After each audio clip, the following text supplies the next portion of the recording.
Taste the Daily.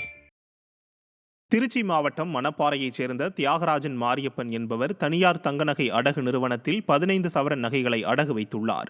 ஆனால் ரசீது எதுவும் வழங்கப்படாத நிலையில் பின்பு கடன் ஆவணங்களில் பொய்யான புகைப்படங்கள் மற்றும் கையொப்பம் இருந்தது தெரியவந்துள்ளது.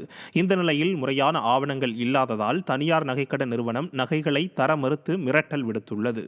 இதுகுறித்து மணப்பாறை ஏவல் துறையில் புகார் அளித்த போது 30,000 ரூபாய் லஞ்சமாக கேட்டு சம்பந்தப்பட்ட நிறுவனத்துடன் சமாதானமாக போகுமாறு வற்புறுத்தியுள்ளனர்.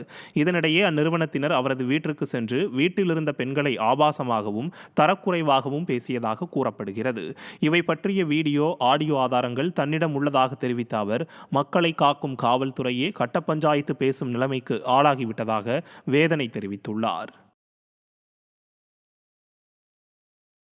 சிஎஸ்எல்ல காம்ப்ரமைஸ் எஃபெக்ட்னு போட்டாங்க. 2 பேரும் நாங்கள் சமாதானம் ஆகிட்டோம்னு சொல்லி கம்ப்ளைண்ட் போட்டாங்க.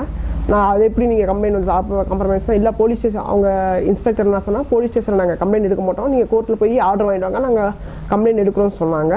இல்லை நாங்கள் அதுக்கப்புறம் வந்து மணப்புரம் ஃபினான்ஸ் ஏஜென்ட்ஸ் வந்து ஒரு 7-8 பேர் வந்து எங்கள் வீட்டில் வந்து ஃபுல்லாக ஆல்கஹால் அடிச்சுட்டு குடிச்சிட்டு வந்து எங்கள் வீட்டில் இருக்க பொம்மைலாம் அசிங்கமாக பேசுறது வைக்கிறது நைட்டு 11 மணி வரைக்கும் வீட்டில் ஸ்டே பண்ணாங்க. அதுக்கான ஆடியோ வீடியோங்கள்லாம் நான் கொடுக்குறது நான் தயாராக இருக்கேன்.